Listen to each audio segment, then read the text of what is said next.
안녕하세요. 오늘은 두 자매가 모든 걸 뒤로한 채 생사의 강을 건너야 했던 밤의 이야기입니다. 단 한 문장만 남기고 떠난 엄마. 그리고 그 말을 지키기 위해 시작된 믿기 힘든 여정.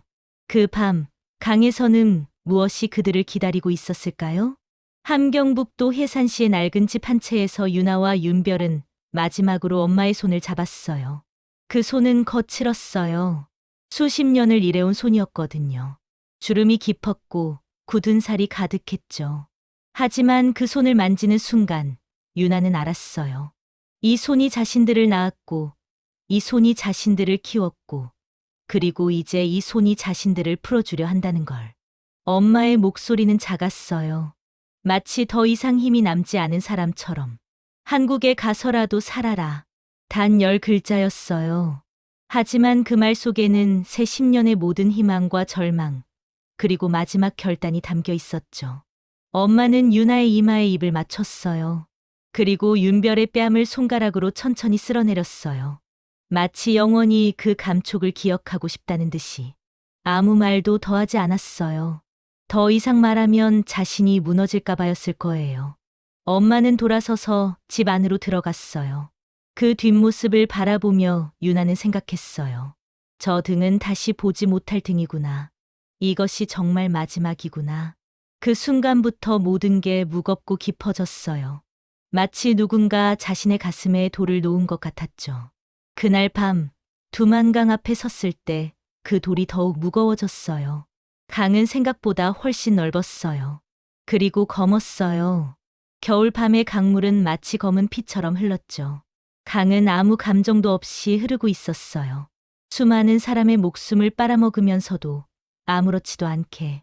유나는 알고 있었어요. 이 강은 무덤이라는 걸. 지금 이 순간에도 누군가는 이 강 속에서 죽어가고 있을 거라는 걸. 지난 10년 동안 수천 명이 이 강에서 목숨을 잃었다는 걸. 그들의 원한이 강물에 배어 있었어요. 강은 살인자였고 동시에 자유의 길이었어요. 죽음이면서 구원이었죠. 유나의 다리가 떨렸어요. 추위 때문만은 아니었어요. 공포 때문이었죠. 하지만 멈출 수 없었어요. 이 순간을 놓치면 영원히 가지 못할 거라는 걸 알았거든요. 엄마의 마지막 말이 가슴에 박혀 있었고 그게 자기들을 움직이는 유일한 힘이었어요. 윤별이 유나의 팔을 잡았어요. 그 손가락은 떨리고 있었죠. 언니, 지금 아니면 못 가. 지금이야. 정말로. 윤별의 목소리는 단호했어요. 어린 자매이지만 생존 본능이 더 강했던 것 같았죠. 둘은 물속으로 들어갔어요. 얼음장처럼 찬 강물이 다리를 휘감으며 올라왔죠. 호흡이 멈추는 줄 알았어요. 심장이 터질 것 같았어요. 강물이 심장을 쥐어짜는 것 같았어요. 마치 강이 살아있는 생물인 것처럼 그들을 삼키려고 했죠. 중간쯤일 때 뒤에서 손전등이 비쳤어요. 경비대였어요. 유나의 심장이 목까지 올라왔죠. 이제 끝이라고 생각했어요. 경비대가 총을 들었어요. 그 검은 총신이 천천히 올라오는 게 보였어요. 죽음을 기다렸어요. 하지만 그 순간이었어요. 눈 폭풍이 불어왔어요. 겨울밤의 분노처럼 하얀 눈이 소용돌이쳤고 세상이 흰색으로 사라졌어요. 시야가 완전히 없어졌어요. 누군가의 기적이었을 거예요. 그렇지 않으면 설명할 수 없는 일이었죠. 마치 하늘 자체가 그들을 감싸준 것 같았어요. 유나와 윤별은 그 흰 폭풍 속에 몸을 숨기고 강을 건너고 반대편 둑에 올라왔어요. 두 발이 단단한 중국 땅을 밟았을 때 둘은 처음으로 살아났다는 걸 느꼈어요. 숨을 몰아쉬며 뒤를 돌아봤을 때 한국은 보이지 않았어요. 오직 검은 강과 그 너머의 검은 하늘만 있었죠. 엄마의 말이 다시 들렸어요. 한국에 가서라도 살아라. 그들은 살았어요. 첫 번째 죽음을 넘겼어요. 하지만 앞으로 그들이 마주할 건 더 깊은 어둠이었죠. 중국 연길에 도착했을 때 유나는 조금 안심했어요. 도시의 불빛이 보이고 사람들이 다니고 상점 간판도 보이니까요. 마치 세상이 정상인 곳처럼 느껴졌어요. 하지만 그건 착각이었죠. 연길은 천국처럼 보이지만 실은 지옥으로 가는 관문이었거든요. 연길은 탈북자의 거리였어요. 평양 근처의 도시 중에서 가장 많은 탈북자들이 모이는 곳이었죠. 하지만 동시에 포식자들의 도시이기도 했어요. 인신매매 조직, 경찰, 정부 관리들 모두가 탈북자들을 노리고 있었어요. 돈이 되는 상품으로 탈북 여성 한 명의 값은 300에서 500달러였어요. 자동차 한 대 값이었죠. 그런 곳이었어요. 브로커 리철수를 만난 것도 연길이었어요. 35살의 중국 조선족 남자는 처음엔 친절해 보였어요. 따뜻한 밥을 차려주고 건조한 옷을 입혀주고 이제 안전해라고 말해줬거든요. 리철수의 웃음은 많았고 잘 들었고 유나와 윤별의 손을 잡으며 무서워하지 마라. 너희는 내가 지켜줄게라고 말했죠. 그 말은 구원처럼 들렸어요. 마치 하늘에서 내려온 천사의 말처럼. 함경북도에서는 이렇게 따뜻한 말을 들어본 적이 없었거든요. 하지만 천사의 말은 종종 악마의 속삭임이었어요. 그날 밤일은 너무 빨리 일어났어요. 마치 벼락처럼. 윤별이 화장실에서 나오다가 옆방의 문이 열려 있는 걸 봤어요. 호기심이 생겼죠. 아무 생각 없이 들어갔던 거예요. 그리고 멈췄어요. 모든 게 멈춰버렸어요. 시간이, 호흡이, 심장이. 여자들의 신분증이 테이블 위에 줄줄이 늘어져 있었어요. 사진이 다르고 이름도 다르고 나이도 달랐지만 얼굴 표정은 모두 같았어요. 죽어 있었어요. 생기 없는 눈으로, 마치 좀비 같은 눈으로. 그리고 그 옆에는 쇠사슬이 달린 방, 잠긴 창문, 누군가의 울음소리가 들렸어요. 어린아이의 울음소리도 섞여 있었어요. 아기의 울음, 어머니와 떨어진 아이의 울음이었죠. 윤별의 온몸이 얼었어요. 마치 얼음물에 빠진 것처럼. 상념이 떠나가고 오직 공포만 남았어요. 신분증을 들었을 때 윤별은 뒷면에 숫자가 적혀 있다는 걸 발견했어요. 각 여자의 몸값. 윤별은 자신의 이름을 찾아봤어요. 혹시 여기에 자신의 신분증이 있을 것 같아서. 없었어요. 하지만 더 무서웠어요. 없다는 건 아직 자기를 처리하지 않았다는 뜻이었거든요. 아직 살아있는 상품이라는 뜻이었죠. 윤별은 떨었어요. 손가락이 먹먹했고 입안이 말라왔고 모든 걸 깨달았어요. 우리가 여기서 팔린다는 걸. 이 남자는 우리를 구원자처럼 위장한 신부라는 걸. 우리는 상품이었어요. 가격표가 붙은 상품. 윤별은 아무 소리도 내지 않고 방을 빠져나갔어요. 심장이 터질 것 같았지만 숨을 쉬지 않았어요. 유나를 찾아갔죠. 부엌에서 밥을 덮고 있는 유나에게. 밤 11시쯤이었어요. 리철수는 밖에 나갔고 다른 직원은 취해 자고 있었죠. 윤별이 창문을 건드렸어요. 욕실 창문이 미끄럼식이었어요. 작은 창문. 하지만 충분했어요. 둘 다 뼈대가 작았거든요. 둘은 기어 나갔어요. 창문을 밀고 빠져나가고 골목으로 뛰었어요. 뒤에서 리철수의 외침이 들렸어요. 그 목소리엔 분노가 섞여 있었죠. 그건 마지막 경고였어요. 하지만 유나와 윤별은 돌아보지 않았어요. 뒤도 보지 않고 옆도 보지 않고 오직 앞만 봤어요. 골목을 빠져나가던 중 유나가 울먹였어요. 우리가 살아서 한국 갈 수 있을까? 목소리가 떨렸어요. 처음으로 공포가 목을 쥐었죠. 하지만 멈출 수 없었어요. 그들을 쫓아오는 발걸음 소리가 들렸어요. 리철수뿐만 아니라 더 많은 사람들이었죠. 조직원들이었어요. 마담 장의 조직원들. 윤별이 버려진 공장으로 유나를 끌고 갔어요. 어둠 속으로, 파이프 사이로, 가장 깊은 곳으로. 그곳에서 둘은 호흡을 죽이고 숨었어요. 발자국 소리가 가까워졌다가 멀어졌어요. 1시간, 2시간, 시간이 흘렀어요. 추위가 뼈를 깨물었어요. 하지만 아무도 움직이지 않았죠. 움직임은 죽음이었거든요. 그리고 새벽이 왔어요. 빛이 공장 틈으로 들어오고 있었어요. 마치 세상이 그들을 깨우는 신호 같았죠. 유나와 윤별은 서로를 안고 있었어요. 자매는 서로가 체온이었고, 서로가 이유였고, 서로가 희망이었어요. 마지막 줄이었어요. 그때 발자국 소리가 다시 들렸어요. 누군가가 공장으로 들어오고 있었어요. 혼자였어요. 유나는 숨을 멈췄죠. 이제 끝이라고 생각했어요. 하지만 그 사람의 목소리는 낮고 지쳐 있었어요. 내 말 들어. 너희. 나 혼자다. 아무도 안 따라왔어. 리철수였어요. 그는 피가 나고 있었어요. 팔뚝에서 상처가 흐르고 있었고 셔츠는 찢어져 있었죠. 하지만 손에는 칼이 없었어요. 오직 지쳐있는 얼굴만 있었어요. 나 때리지 마. 너희를 잡으러 온 게 아니야.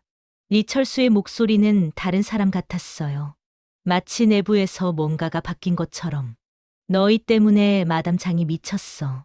오늘 아침에 나한테 계약금 반을 돌려내라고 했어. 안 내면 내가 팔려간다고. 그래서 나는 결정했어. 너희를 팔지 않기로. 리철수가 웃음 같은 것을 흘렸어요. 하지만 그건 웃음이 아니었어요. 절망을 흘러나오는 숨일 뿐이었죠. 그리고 동시에 해방의 신호였어요.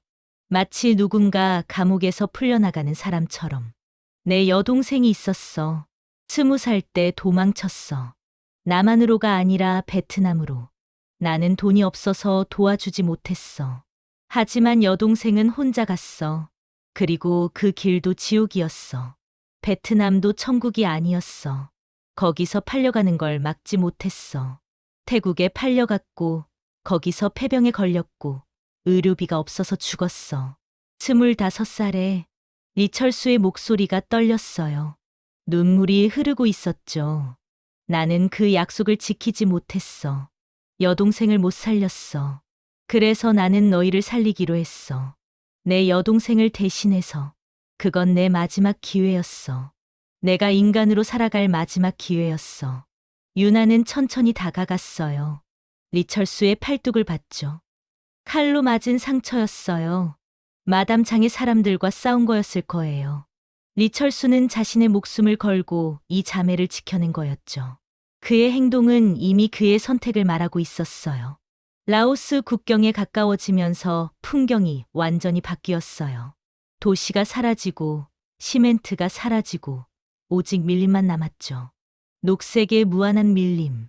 아름답기도 하지만 무섭기도 한 정글이라고 불렀던 곳. 밤이면 짐승들의 울음소리가 들리는 곳. 낮이면 햇빛이 나무숲을 뚫고 내려오지 못하는 곳. 문명이 완전히 사라진 곳.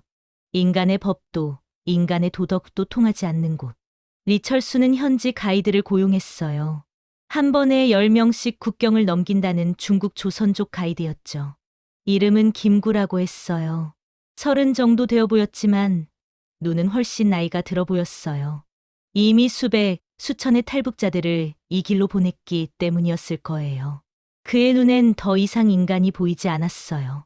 오직 돈이, 거리가, 위험이 보일 뿐이었죠. 그리고 죽음.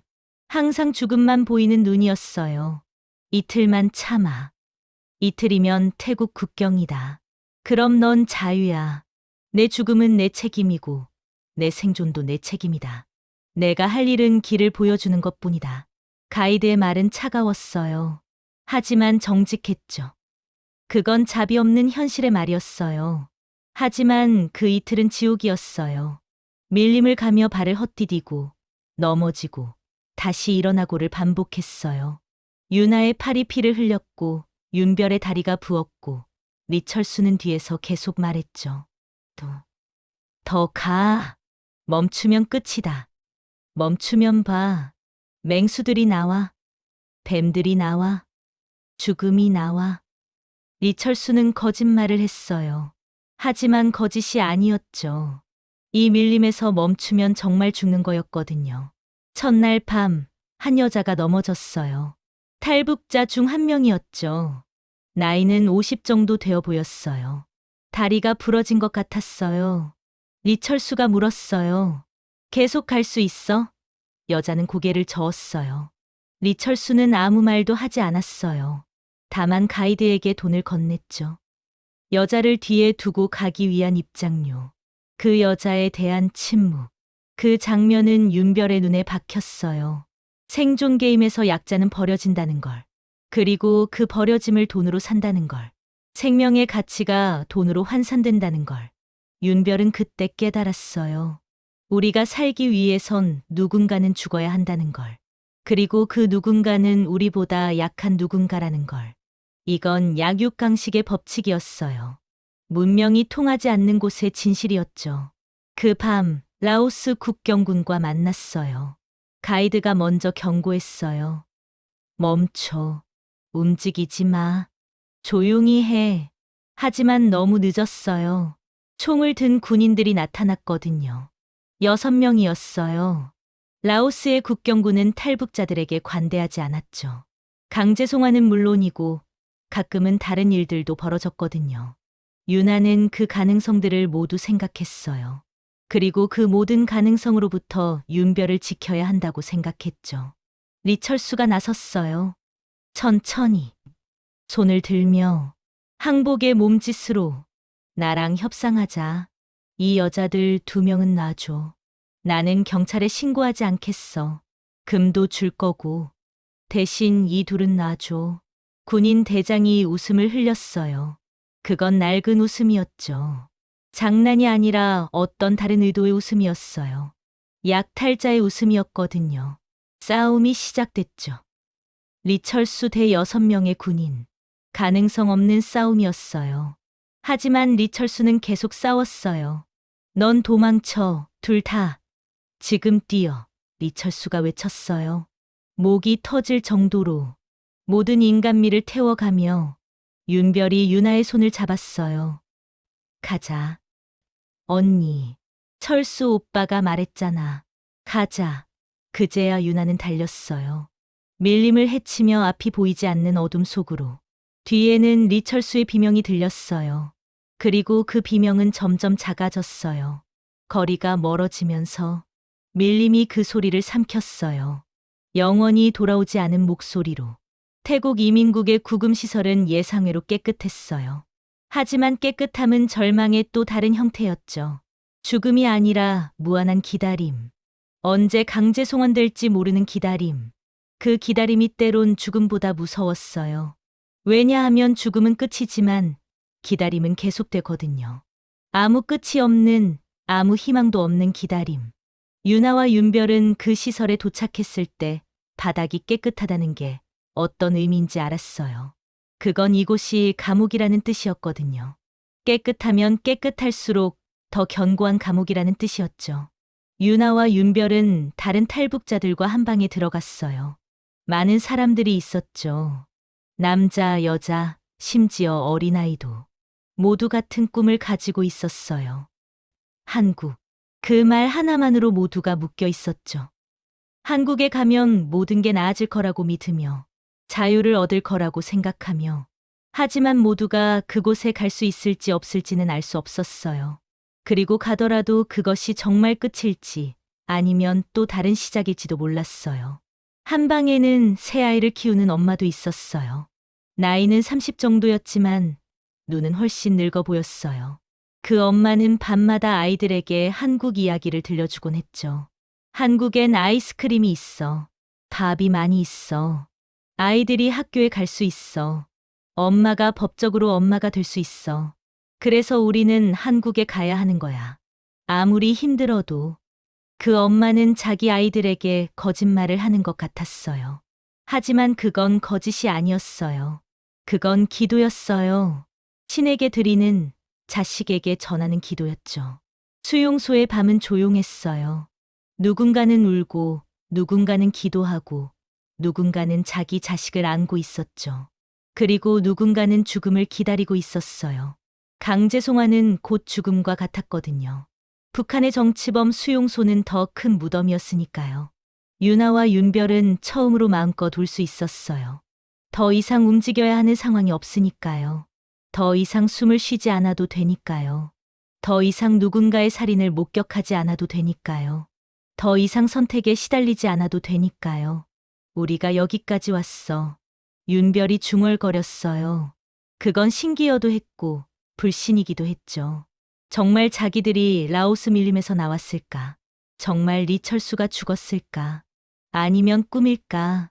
이 모든 게 악몽일까? 아니면 현실일까? 어둠 속에서 자신들의 목숨이 이렇게 얇았다는 게 이제야 깨달아졌어요. 유나는 윤별의 손을 잡았어요. 손이 따뜻했어요. 그래서 꿈이 아니라는 걸 알았죠. 현실이었어요. 정말로 현실이었어요. 이철수는 죽었고, 우리는 살았고, 우리는 여기 있어요. 이건 환상이 아니라 무거운 현실이었죠. 며칠 후 한국 대사관 관계자들이 왔어요. 대사관 인권조사관 김선우는 38살의 남자였어요. 차가운 눈과 따뜻한 목소리를 가지고 있었죠. 그는 각 탈북자를 인터뷰했어요. 무표정한 얼굴로 정해진 질문을 던졌어요. 마치 로봇처럼. 하지만 눈은 그의 말과 모순되었어요. 눈은 깊은 슬픔을 가지고 있었거든요. 마치 평생을 남의 고통을 들어온 눈처럼. 유나와 윤별의 인터뷰는 마지막이었어요. 이름은 유나, 윤별입니다. 나이는 둘 다 20살입니다. 쌍둥이예요. 김선우가 무언가 메모를 했어요. 표정이 아주 미묘하게 바뀌었어요. 손가락이 볼펜을 더 세게 집었어요. 그건 누군가에게서 신고를 받았다는 뜻이었죠. 이 두 자매에 대한 신고, 아마도 연길에서의 일, 도망침, 모든 걸 3일을 기다렸어요. 수용소의 밤은 길었어요. 하루하루가 1년처럼 느껴졌죠. 유나와 윤별은 손을 잡고 밤을 샜어요. 내일 당장 강제 송환될 수도 있다는 생각이 들었으니까요. 혹은 내일 한국에 갈 수도 있다는 생각이 들었으니까요. 불안감과 희망의 경계에서 진동했어요. 마치 줄타기를 하는 고개사처럼 한 발 잘못 내디디면 추락할 것 같은 긴장감 속에서 그 3일 동안 유나는 생각했어요. 만약 한국에 가지 못한다면 어떻게 할까? 강제 송환되면 어떨까? 모든 게 끝날까? 그 생각들이 자꾸만 떠올랐죠. 자정마다, 새벽마다, 일어나는 순간마다. 공포는 친구처럼 옆에 앉아 있었거든요. 윤별은 반대로 꿈을 꿨어요. 한국의 모습을 머릿속으로 상상했죠. 서울의 모습, 남산의 모습, 한강의 모습. 엄마가 말해주던 한국. 자유로운 나라. 밥이 많은 나라. 법이 있는 나라. 정의가 있는 나라. 윤별은 매밤 그 꿈을 반복했어요. 마치 주문을 외우듯이. 우리가 거기 가게 해달라고. 그곳이 우리의 운명이라고. 그리고 그 꿈이 점점 더 선명해졌어요. 마치 예언처럼. 마치 엄마의 정령이 자신을 안내하는 것 같은 느낌이었죠. 언니, 우리 정말 갈 것 같아. 윤별이 3번째 밤에 말했어요. 목소리에는 확신이 있었죠. 아이의 직관이었어요. 자기들을 구할 누군가가 있다는 직관. 마치 엄마의 영혼이 자신을 안내하고 있다는 확신이었죠. 그리고 새벽 대사관 직원이 왔어요. 유나, 윤별. 나. 둘은 천천히 일어섰어요. 마치 죽음으로 가는 길처럼. 심장이 빠르게 뛰었어요. 이게 끝인가, 시작인가 모르겠다는 생각이 들었어요. 하지만 걷는 동안 손을 놓지 않았죠. 어떤 상황이 와도 함께라는 약속처럼.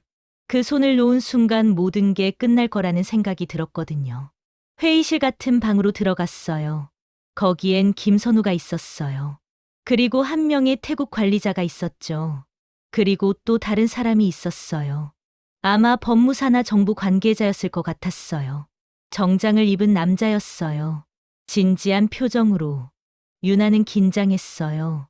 이렇게 많은 사람이 모인 건 좋지 않은 신호일 수도 있었거든요. 또 다른 신문, 또 다른 거짓말을 해야 하는 상황. 앉아. 둘은 앉았어요. 마치 법정에 서는 피고인처럼. 판사의 선고를 기다리는 죄인처럼. 당신들이 한국 입국 허가를 받았습니다. 그 말이 귀에 들어오는데 몇 초가 걸렸어요. 뇌가 그 말을 처리하는데 시간이 필요했던 것 같았죠. 살 수 있다는 말, 한국에 간다는 말, 엄마의 약속을 지킬 수 있다는 말, 이제 더 이상 죽을 필요가 없다는 말, 모든 과정이 끝났다는 말. 윤별이 울었어요. 조용한 울음이었죠. 눈물이 흐르지만 아무 소리도 나지 않았어요. 마치 영혼이 우는 것처럼.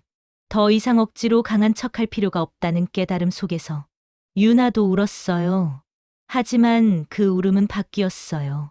공포의 울음이 아니라 감사의 울음이었죠. 모든 걸 위한 리철수 때문에, 엄마 때문에, 그리고 이 조사관 때문에 모두를 위한 감사의 울음이었어요. 인천국제공항. 비행기에서 내려 한국의 공기를 마신 순간 유나는 생각했어요. 이게 정말 같은 지구상의 공기일까? 함경북도의 회색 공기와 너무 달랐거든요. 여기의 공기는 밝았어요. 어떻게 공기가 밝을 수 있는지 모르겠지만 이 공기는 분명 다른 색깔의 공기였죠. 공항의 환기 시스템이 순환시키는 공기. 사람들의 내쉬는 숨이 섞인 자유로운 공기. 마치 자유 자체가 공기처럼 퍼져 있는 것 같았어요. 공항을 나갔어요. 빛이 많았어요. 사람이 많았어요. 모든 게 빨랐어요. 에스컬레이터, 택시, 가로등, 신호등. 모든 게 유나와 윤별의 눈을 자극했죠. 깜빡이고 움직이고 변했어요. 함경북도에선 본 적 없는 속도와 밝기로 마치 다른 행성에 온 것 같았어요. 모든 게 너무 빨라서 따라가기 힘들었어요. 모든 게 너무 밝아서 눈이 부셨어요. 언니 이게 정말 윤별이 말했어요. 인천공항의 로비에서 눈이 동그래진 채 올라갔다가 내려가는 에스컬레이터를 봤어요. 마치 마법처럼 계단이 자동으로 움직인다는 게 신기해서 여러 번 탔어요. 에스컬레이터를 타면서 웃음이 나왔어요. 처음으로 한국에서 웃었어요. 진정한 웃음이었어요. 그들을 맞이한 건 박미경이라는 여자였어요. 35살 정도 되어 보이는 여자였어요. 따뜻한 얼굴로, 마치 엄마 같은 얼굴로. 그 얼굴을 본 순간 윤별은 또 울었어요. 엄마가 아닌 누군가에게 온전히 의존할 수 있다는 게, 이렇게 좋을 수 있다는 게 신기했어요. 박미경이 손을 내밀었어요. 둘 다 그 손을 잡았죠. 그건 엄마의 손도 아니고 리철수의 손도 아니었지만 따뜻한 손이었어요. 한국의 손이었어요. 앞으로 함께 나아갈 손이었어요. 그들은 서울로 왔어요. 고속도로, 공장, 아파트, 사람들. 모든 게 낯설면서도 익숙했죠. 마치 전생에서 본 것 같이. 엄마의 말 속에서 들었던 한국이 이렇게 실제로 존재한다는 게 신기했어요. 텔레비전 화면 너머의 도시가 아니라 밖의 한국이었거든요. 실제하는 도시, 실제하는 사람들, 실제하는 삶이었죠. 엄마가 말했던 게 이런 거구나. 윤별이 중얼거렸어요. 마치 오래된 기억을 떠올리는 것처럼. 그리고 다음 날 김선우가 만났어요.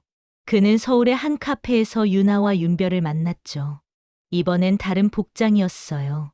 관료의 옷이 아니라 평상복이었죠. 그리고 표정도 다르게 열려 있었어요. 마치 다른 사람처럼. 조사관 김선우가 아니라 인간 김선우인 것처럼. 더 이상 경계하지 않는 눈으로. 당신들 입국 후 여러 일들이 있었습니다. 김선우가 말했어요. 커피를 한 모금 마시며 중국 공안에 신고가 들어갔어요. 인신매매 조직의 일원인 리철수라는 인물이 탈북자를 돕다가 라오스 국경에서 사망했다고. 법적으로 그는 범죄자였습니다. 인신매매 중개인이었으니까요. 김선우가 잠깐 멈췄어요. 감정이 올라오는 것 같았죠. 이건 단순한 사건 설명이 아니었어요.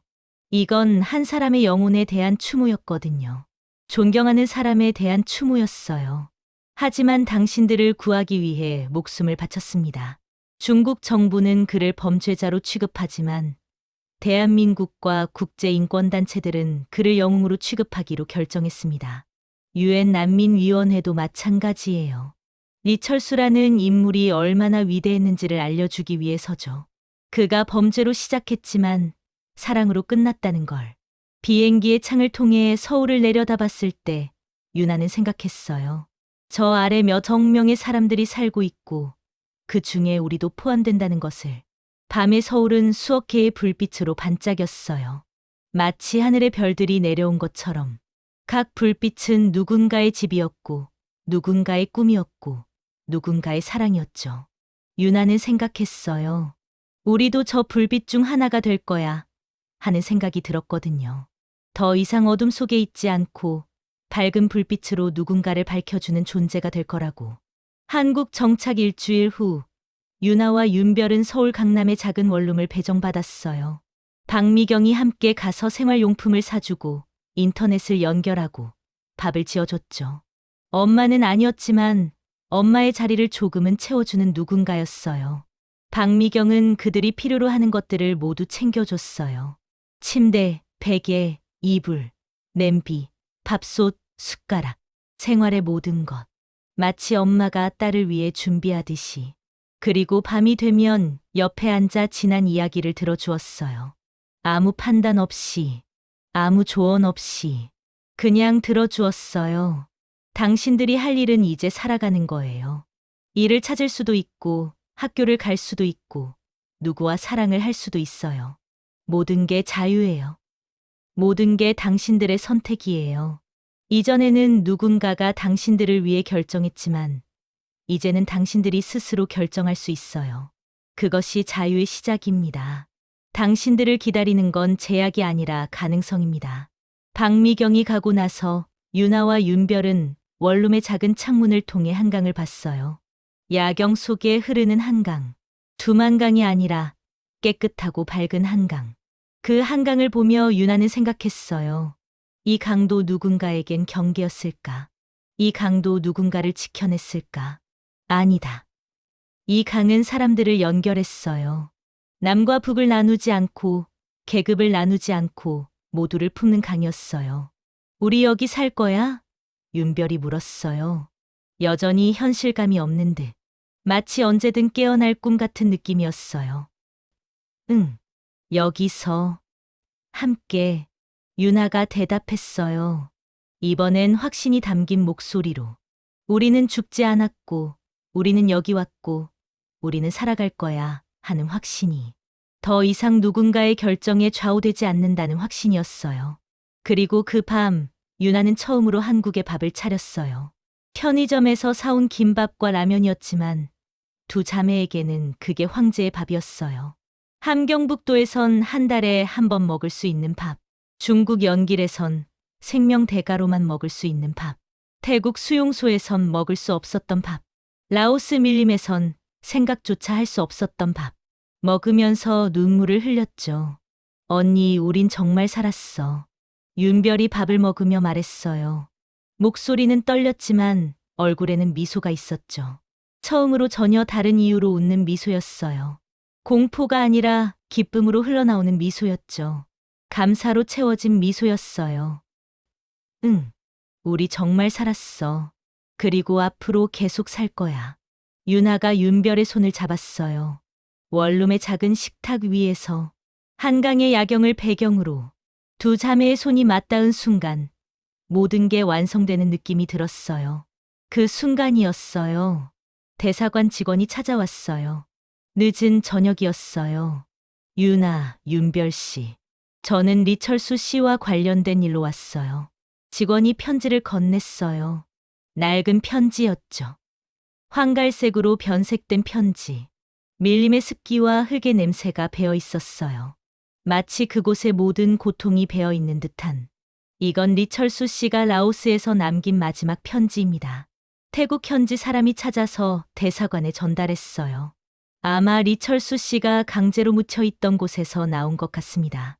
우리는 유골을 찾지 못했지만 이 편지가 증거가 될 수 있겠다고 판단했어요. 유나가 떨리는 손으로 편지를 받았어요.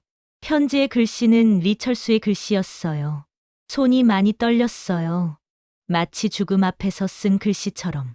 두 자매에게 나는 이미 죽었을 거다. 아니면 죽어가고 있을 거다. 하지만 이건 슬픈 편지가 아니다. 내가 마지막으로 하고 싶은 말을 하는 편지다. 너희는 살았다. 내 여동생을 대신해서 너희를 살렸다. 그리고 그게 가장 큰 행복이었다. 내 인생 전체를 살펴봐도 가장 의미 있는 순간이었다. 강제 송환되는 사람들을 몇십 명이나 도왔지만 이게 처음으로 죄책감 없는 도움이었다. 너희를 위해 죽는 게 자랑스럽다. 너희는 반드시 한국에 갈 거다. 그리고 살 거다. 그리고 누군가를 사랑할 거다. 그때 나를 기억해줘. 세계에서 가장 용감했던 쌍둥이 자매를 위해 죽어간 한 남자가 있었다고 말해줘. 그리고 나를 용서해줘. 내가 범죄자였지만 마지막엔 인간이 되려 했다고 말해줘. 그리고 엄마에게 고마워라. 그 엄마의 사랑이 너희를 이곳까지 데려왔다고 말해줘. 리철수가 편지를 읽고 나서 유나와 윤별은 다시 울었어요. 이번엔 리철수를 위한 울음이었죠. 그리고 동시에 감사의 울음이었어요. 그 남자가 없었으면 우리는 여기 없었을 거야 하는 감사의 울음이었으니까요. 대사관 직원이 나가고 원룸에는 두 자매만 남았어요. 편지와 밥과 두 사람. 한강의 불빛과 함께 우리 리철수 오빠 약속 지켜주자. 윤별이 말했어요. 응, 우리 잘 살아. 리철수 오빠가 살아있듯이. 리철수 오빠가 우리를 살렸듯이. 우리도 누군가를 살려주면서 살아가자. 유나가 말했어요. 원룸의 작은 식탁에서 한강의 불빛이 들어오는 방에서 두 자매의 다짐이 공기 중에 퍼져나갔어요. 그리고 그 다음 날 신문에 났어요. 쌍둥이 탈북 자매, 인신매매 조직 탈출 기적 스토리, 리철수, 국제인권 영웅으로 추도식 예정, 대한민국 탈북 자매 입국 승인 자유의 빛으로 나아가다. 유나와 윤별의 사진이 신문의 첫 페이지에 났어요. 한국의 햇빛 아래 웃고 있는 두 자매의 모습으로. 그 사진 옆에는 리철수의 추모 사진이 있었죠. 마치 천사처럼 어딘가 먼 곳을 바라보는 눈으로. 한국의 수백만 사람들이 그들을 알게 됐어요. 우리가 모르던 용감한 자매가 있었다는 걸. 그리고 그 자매를 위해 목숨을 바친 한 남자가 있었다는 걸. 그리고 그 이야기가 우리에게 뭔가를 말해준다는 걸. 인간은 끝까지 인간이 될 수 있다는 걸. 사랑은 죽음보다 강하다는 걸. 그리고 우리가 할 수 있는 가장 위대한 행동은 누군가를 위해 자신을 내려놓는 것이라는 걸. 1년 뒤, 유나는 서울의 한 대학교에 입학했어요. 사회복지학과. 윤별은 같은 대학의 다른 학과에. 교육학과. 함께였어요. 항상. 서로 다른 강의실에 있어도, 서로 다른 길을 가도 그들의 영혼은 연결되어 있었어요. 마치 두 별처럼. 서로 다른 하늘에 떠 있지만 같은 밤하늘을 비추고 있는 별처럼.